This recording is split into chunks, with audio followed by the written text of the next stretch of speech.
that you guys did, and we thank you want to do that. You want to speak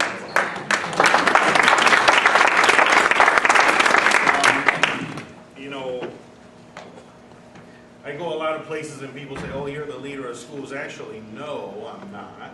I work for people like Carla because she's always telling me what to do. You know, and some of you I'm familiar with, Officer Blue, Judy, we've met in the past, and of course the lovely Ethel Chambers, who's on the board with me. But, you know, I don't look at the work of UPA really, you know, with a big group and this group as two separate tracks, to look at them as the same. My belief about the work is similar to what we're trying to accomplish in the Bukto cluster with Project Ujima. We're really trying to hear from the community at the grassroots level, because many times the folks at the top have no clue of what people have to deal with on a daily basis in their neighborhoods. Just from my perspective, I didn't grow up in Akron. I grew up in Cleveland in a neighborhood called Mount Pleasant. And in the 1960s and 70s when I grew up, it was a very thriving African-American middle-class neighborhood. Everyone worked. And now when I go visit my parents, it's a shadow of its former self. And a lot of conversations around the dinner table over coffee, which I don't see any in this room, and that is un-American. A lot of times the conversations around coffee are, you know, what happened to our neighborhoods? And a lot of the comments I heard today really affirm, you know, my faith and belief that, you know, many people have abandoned our central neighborhoods, but many people have not. Many people have stayed, and many people believe that we can have viable communities and really do care. And so some of the work in terms, from my point of view, in University Park has been, number one, to keep a presence in terms of our schools. I mean, that's been a challenge for me, because I'm you know, my staff, and they don't know that I have very good hearing, so I hear the hatchet man's coming, you know, behind my back when I walk in a room. But you know, for Leggett and for Mason in particular, you know, keeping those schools within the community, those are anchors. That's what this whole Community Learning Center project is all about. It is about preserving neighborhoods, because the one thing I hate to see is a lot of, you know, development occurring, and it's pushing out the residents of an area. So a lot of times in meetings with our board, one of the things I bring up constantly is what's going to happen to the residents, because I have invested, you know, buildings that need families to populate them with children, and we can't have our neighborhoods pushed out aside, you know, for development of condos that many people who live in the neighborhoods could never afford or will never live in. And so it's important for us to make sure that we have strong, viable communities. And I really do listen, you know, because I have no choice, you know, to a lot of the concerns, and I share those concerns. So, you know, just use me as a resource. If there's anything you think I should hear as a board member of UPA, you know, feel free. You can talk to Carol, talk to myself, talk to Carla. You know, I'm not going to say that I'm from the government here to help, but we're here to certainly be a partner and to listen to your concerns and to make sure that, you know, UPA, I think the success is going to occur by making sure we're involving all aspects of the community, and the most important part of that community are the people who live there on a daily basis and have to deal with all the twists and turns as you walk through the neighborhoods, as you shop in your neighborhoods, etc. So I don't know if anyone has any questions for me, but I'll certainly try and answer them. But just thanks for letting me be here and have the floor for a short period of time. Yes? I was wondering if you can speak to some of the assets that Mason, Leggett, and other schools in our footprint are, and also how we can benefit them as a neighborhood network. I think the most important thing is a meeting like this here tonight could have actually been easily held at Mason or Leggett, you know, or any of the other schools, you know, that are community learning centers, because we've created them so the community can use them. I think that's a very important part. I think a lot of people have really, you know, lost a lot of confidence in institutions, and people have kind of separated themselves. You know, we get our power and authority from you, the public. So those are some of the things that we definitely want to see those facilities being used, because we want to make sure that the neighborhood and the neighbors are familiar with the people who are the children and their families who are going there. I think the other thing is, you know, I can't educate these kids on my own because they're coming with problems. A lot of the problems I never had to deal with growing up, never saw. And it pains me to, you know, when I have a family come to me with issues, you know, of behavior or crime or what have you, it takes everybody to work together to help solve some of the problems. So we definitely look for partners in our neighborhoods that surround our individual schools to work with those schools, similar to what the chapel's doing with Leggett, you know, the groups that have come into Mason as well, to make sure that we get the mentors and the kids, you know, many come from families that are needy and need help, and to just try and be more of a community, the caring community, where we're looking out for each other. You know, we really need to get back to that. And so the schools are a willing partner, and if there's any issue, because, you know, we all have visions of what things should look like, but I'm a more practical person, and sometimes all the things don't line up correctly, but that's what we're here for, to move those obstacles out the way so it all works smoothly. Yes? Oh, I just wanted to add on to her question there, mainly about Mason, because that's where I work at after school. I'm an Akron public school teacher, and I'm invested in this area. I went to Central Howard, grew up in the neighborhood. Mason now, a lot of people don't realize that the CLCs are open to the public. It's not just a school building. By night, we have volleyball, we have basketball, we have line dancing, we have ballroom dancing. Different groups come in. People from the university come to Mason after school. The weekends, Saturday and Sunday, groups come in.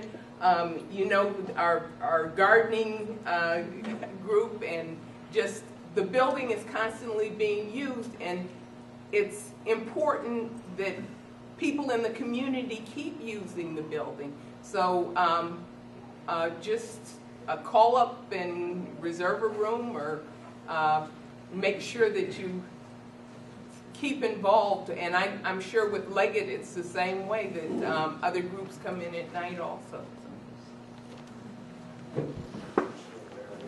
Hello, sir. How are you tonight? Good.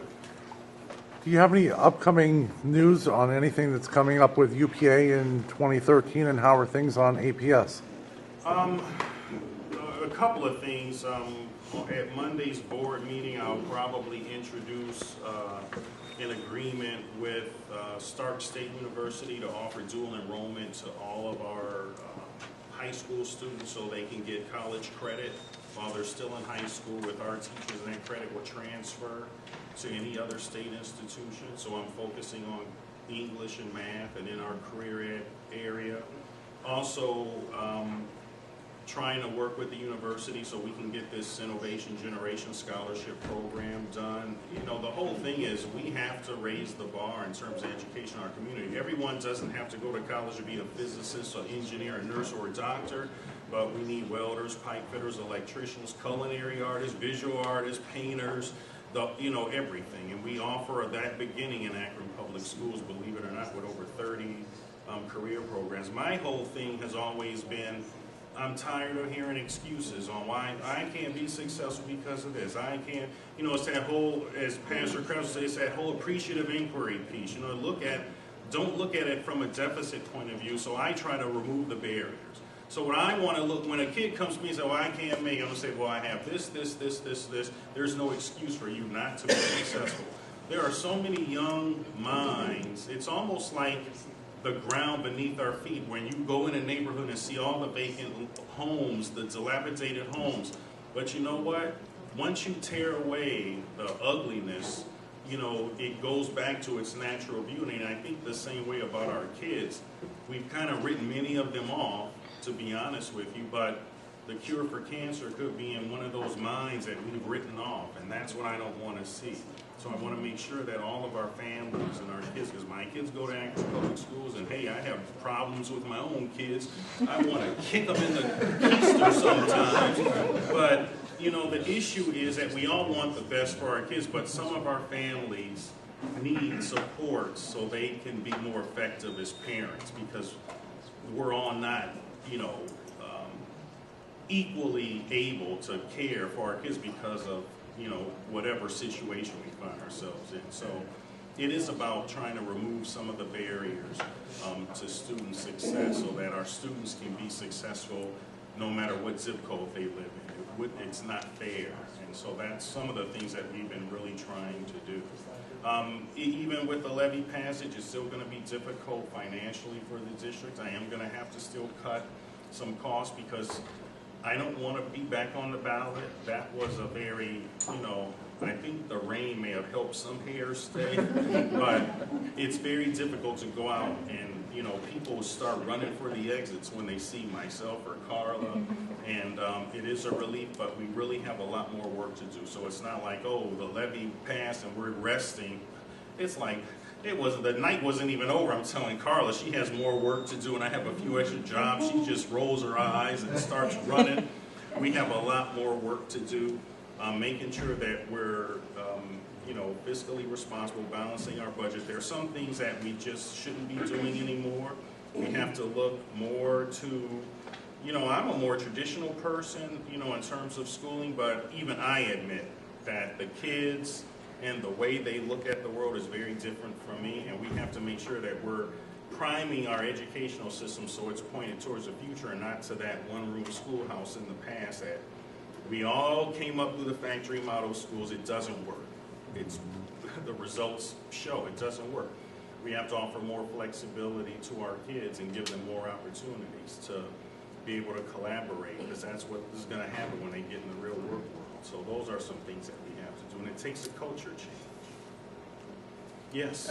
I know the UPA board is well represented by institutional powers like Luis Proenza and the mayor and the county executive and so forth. So first of all, just know we pray for you as you lead that group. That's quite a lot of power in one room. Yeah. And I guess having said that, the one thing, and thankfully Ethel Chambers sits on that board also, and she does a good job of representing the community. But as you made an appearance at the summit, which we held back 6 months ago, as well as what you've heard tonight, as you would look into the future, do you see if we can accomplish some of the things we're doing, or how important is the neighborhood component? Because can that maybe not get lost when SUMA and the University of Akron and Akron Public Schools, all these institutional powers are going to do what they're going to do at some level? How do you see a partnership growing if we're able to succeed at neighborhood level? You know, it's funny. Sometimes I talk too much, so forgive me. But, you know, people ask me, why are you on so many boards? I'm on this board, and Leadership Akron, and United Way, and a couple of other ones that's for Intel, you know, because I'm not in the inner circle. I'm a poor kid that grew up in Cleveland, working class family, so I'm not in the country club or anything like that. But in order to do my job more effectively and in order to be able to meet at least what I see as my vision, I have to be engaged, I have to get information.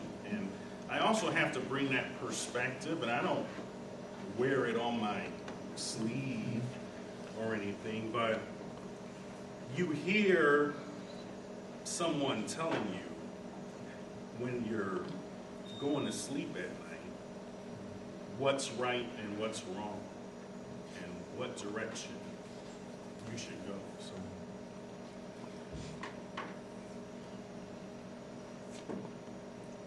from my point of view, the neighborhood and the work that you're doing is important.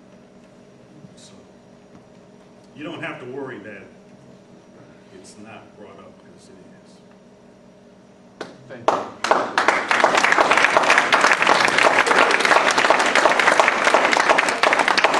So any other questions? So you can erase that from your tape. That's the best part. Yes, sir. I I know when we did the summit, one of the bigger conversations was the SID, and I know post the summit, I feel like we haven't discussed it as much. That's my fault. Oh, okay. So is that a reality for the neighborhood? I know one of the concerns was, with the levy on the ballot and a few other things, was it worth having considered this round of polls? So where do we stand presently with that? There will be a presentation, I believe, at our next board meeting on the SID. My concern, of course, like everyone else's, is the cost and what it's going to cost the property owners. So there will be, from what I understand, different tiers if you're residential, if you're even exempt, like, government properties like ours, and if you're commercial. The important thing, I think, is this. We cannot rely on the Knight Foundation forever because we've done some wonderful things. We're going to have to pay for some of that ourselves. And so as we, as a board, understand that, we'll begin to get the other, because there'll have to be meetings with the other folks in the community, because at some point we're going to have to decide if that's what we're going to do to generate some of the revenue that can, get this work to go further. That's some of the issues that, we were finding in the Bookto cluster as we worked with, Project Ujima in terms of identifying things that people want to do, but then you have to come to the table and say, okay, we want to do this, this, and this. Okay, so who's going to pay? How are we going to get it accomplished? Yeah. There are some things by us networking together and collaborating that the schools can do, the city can do, maybe the university or hospitals, but eventually we're going to have to figure out a way to, pay for that ourselves. So as we get information about the SID, we'll be sharing that, and then we can have that much broader discussion of all the stakeholders in the community, because it shouldn't be about, 5 or 6 or 8 organizations saying, oh, this is what we're going to do, and then that's imposed on everyone. We need to get input, from everyone, but we really do need to figure out a way to kind of, cut that umbilical cord from the Knight Foundation. They're telling us that we're going to have to do that, so we can begin to make this work carry on and be sustainable, with the resources we have here. And that's, the conversation that Carla and I have and my staff all the time about initiatives that we do have to make it sustainable. So that's really the goal of that whole thing. Similar, and we're looking at some examples like Downtown Akron Partnership, and I believe there was an example from Toledo, the city of Toledo, where they've done some similar type of things. So. And Joe, the timeline is for, we are going to do our own task force from the summit. We have people who said that they were interested, so we'll have a general meeting. This will happen in January, where we'll actually do the same presentation to that whole group, the presentation that we're giving to the board, and then really try to flesh out what this would look like in terms of future meeting schedules. But it'll happen beginning in January sometime, will be the first date for that meeting. So. All right, anything else? Real quick, regarding the community learning centers that you were speaking about? Yeah, Roberta. Roberta, thank you. Yes, I work over at Mason. Yeah. Is there a resource that, like a resident, I live just on South Street, but is there a place to go and find out if, like, what events are being held at what community center? Now, Mason is different because they have a city community. When we had the old Mason Community Center, we merged them into one. So Melvin Blake runs that one. And now, help me, because it was Steve Bushko, but he's went someplace else. Who's the replacement with the city? Greg Khalil? Yeah. No. No? Greg Khalil is over all of the recreation centers. He's the immediate director. All right. I have a photo. I can see his face. But there is someone that works for the city of Akron and basically keeps the calendar for all of the community events that happen in the communities. And that was the thing I inserted in the. You can put this on tape. I inserted in the contract with the mayor, so I wouldn't have to deal with it. But they work with us. They are a great partner. Dave Sincere. There we go. See, I knew it would kick in eventually. Dave Sincere. And he's over at Bulch Street, which is the main office for the community center. So if you wanted to schedule a program at one of the other community centers or the CLCs, you can contact him. Yes, and they're great about working with us and the community to get, you know, to look at the calendars for those events and then provide access to the center. So Superintendent, we have time for one more question. Yes. Yeah, actually, not a question as much as just to say that the Black Club was the first connection I had with the Community Learning Center type of an idea. I'd heard, you know, I read about it and all of that, and I was really quite impressed with the way the school was set up. And at Leggett, the principal there, she comes and has been extremely helpful and such. So I just wanted to commend the school district on going with that. I didn't realize what an impact it really had until I got involved with the Black Club. It's really a good program. I wish it was my vision, but it wasn't. It was the mayor's vision. And we are a great partner with them, and yes, we went with it. I recognize a good idea. I don't care where it comes from. We went with it. So I'd just like to say thank you for being so gracious this evening. Thanks a lot.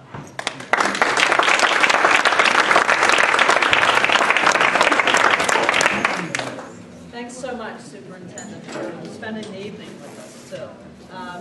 So we